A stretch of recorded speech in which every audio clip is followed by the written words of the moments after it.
Hey guys, Redneck Mini 14 here, and today I'm going to do a video comparing the M1 Carbine to the Ruger Mini 14.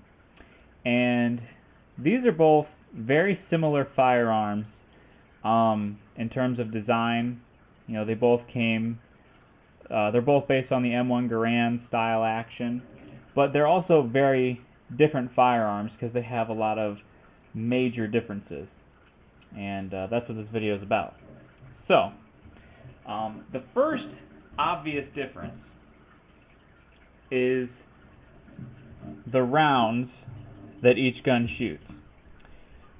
Now, the M1 Carbine shoots the 30 carbine or the 30 M1 carbine. Some people just call them the 30 caliber, but I always call it the 30 carbine.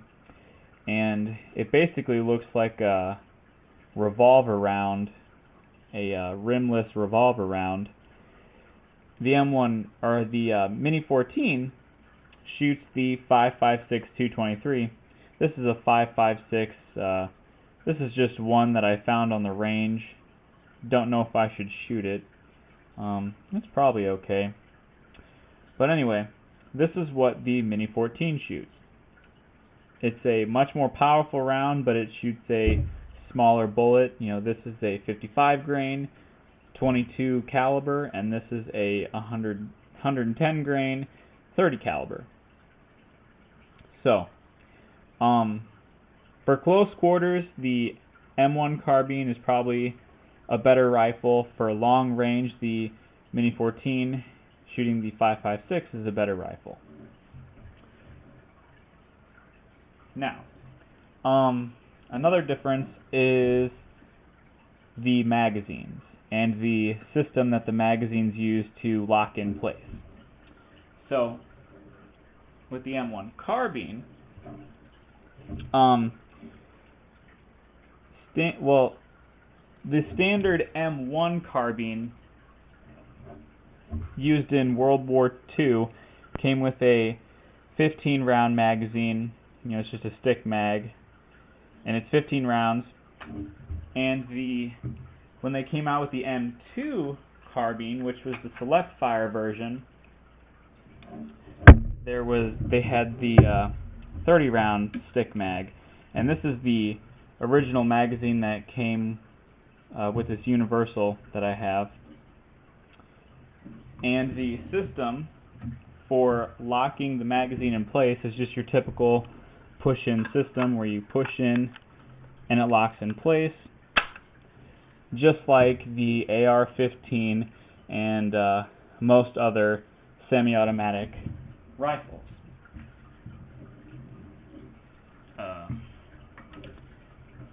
Now with the also you can get like 10 round, 5 round, 8 round, and I think even 40 round magazines for the M1 Carbine. But they're all made by all different manufacturers, and the quality is hit or miss. These are Korean made 15 rounders. I think that's a GI standard issue magazine. I'm not sure.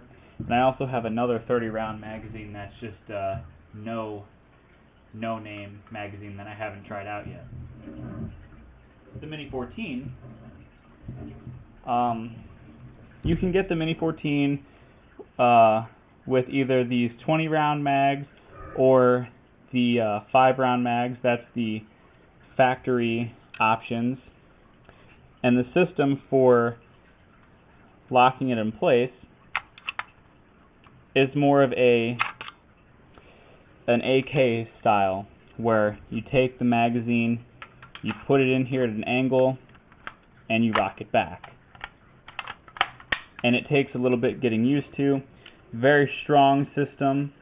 I would say it's probably stronger than just a push-in system, but it takes a little getting used to, and it's a little more complicated. And then with the Mini 14, you push it in like this, and that's how it releases. With the M1 Carbine, it's just a push button. Now with the Mini 14, you can get 5 rounders, 10 rounders, 20 rounders, 30 rounders with factory magazines, and then you can also get 40 rounders, I guess 50 rounders, 90 rounders, 100 rounders. You know, that's when you get up into like the drums and the double drums, and those are all aftermarket, which that's hit and miss with quality. I just stick with the Ruger factory magazines. The 5 rounders fit flush, and then it also shows you the Ruger emblem on the bottom, and it says Ruger Mini 14, and that's how you know instantly that this is a Ruger Mini 14 magazine. Another thing that I forgot to mention with the calibers is that the different options that you have. So the standard M1 Carbine is in 30 carbine. The standard Mini 14 is in 5.56 or 223. Of course, there's also been a 6.8, and then there's the Mini 30 that shoots the 7.62 by 39 Russian. And if Ruger wanted to, they could make all sorts of different chamberings for the Mini 14. You know, basically, pretty much anything that an AR-15 can shoot, the Mini 14 can shoot, because it has the same length of an action. And with the M1 Carbine, you're pretty much limited to just a 30 carbine, or they also have made 22 long rifle versions of the M1 Carbine. But also, about the thing with the M1 Carbine is that it's been made by so many different manufacturers. There was like 10 or 12 different manufacturers that made the originals during the war, and then there were, I think, 25 different manufacturers that made reproductions, just like any other famous military firearm, like the M1 Garand, the M14, the AR-15, the 1911. Those were all made by so many different companies because they were such famous firearms. And yeah, another thing that's something that's similar are the sights. Now, my particular M1 Carbine doesn't have sights like these, and I'm going to change that one day. But they both come with Peep Sights in the back and a winged post in the front. Of course, the rear sight, whoever the original owner was, changed it to a Williams adjustable sight, but the front is still a winged post. So, as soon as I can, I will most likely change out that rear sight. The sling attachments are different. With the Mini 14, you have your typical, you know, sling swivel in the front, swing swivel in the back. The M1 Carbine, it's on the side. You have a sling swivel on the front and the side, and then you have this setup where the sling goes through the stock, wraps around a little oil can thing that sits in here, and then just comes back around to the front. And on this one, it looks like somebody drilled for a second sling swivel in there, but I don't think they would usually come with this hole right here. The safeties. M1 Carbines is right here. Green is safe, red is fire. The Mini 14, it is a Grand style safety. Outside the trigger guard is fire, inside is safe, and that's how the M14 and the M1 Garand are. the action, the Garand style action, the Mini 14 has a last shot hold open on their Ruger factory mags. And of course you can hold it back using this button right here. You just pull it back and push the button in. Similar setup with the M1 Carbine. Now this one doesn't come with it, but a lot of the M1 Carbines came with a similar button to hold the action open. That button was right here, but this one doesn't have it. This one has a last shot hold open only with the magazines. So when you take the magazine out, it closes. But it does lock back with certain magazines, which is nice. M1 Carbine has a wooden heat shield. The Mini 14 has a plastic and metal heat shield. I guess it's metal underneath and then plastic on top. Also has a hand guard for the little arm that comes off the charging handle that goes into here to protect your hands. That way when you're holding it, you can hold it like this if you want, and you won't get hit with the arm that's cycling. And with my particular M1 Carbine, it's protected by the wood.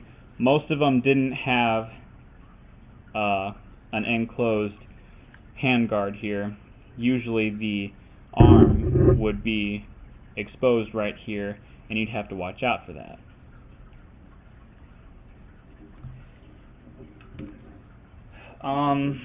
Let's see.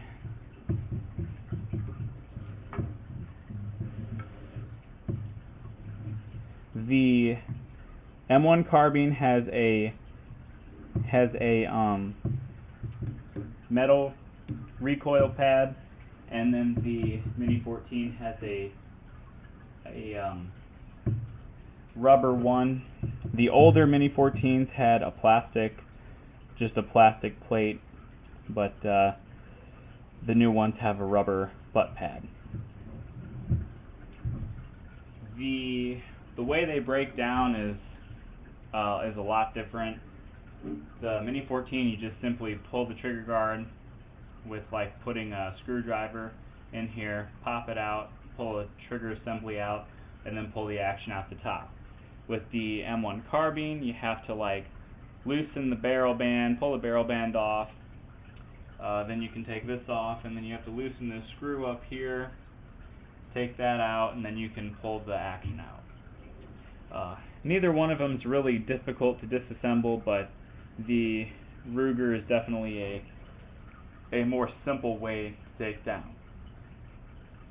I think that's pretty much everything that needs to be covered. The only other thing that's really worth mentioning is that the Mini 14 does have a lot of different options for stocks, and of course there's different models. With the M1 Carbine, there are aftermarket stocks. I think there's the Paratrooper, which is the folding stock with the pistol grip. You can get all sorts of different sights, magazines, but I think that the Mini 14 is a little bit more customizable than the M1 Carbine, but I could be wrong. I personally am not going to change up either gun setup. It's just going to be like this. The only thing I'm going to change most likely is I'll probably change this sight out for a Peep Sight to make it look more like an original M1 Carbine. But other than that, I'll just keep it stock. I might put slings on each of them, but I'm not sure if I'll do that. I don't really have a need for a sling. I'm just plinking with them. I don't really plan on hunting. But yeah, that's the similarities and differences between the Mini 14 and the M1 Carbine. Subscribe to my channel, like me on Facebook. I'm Redneck Mini 14, and until next time, be safe.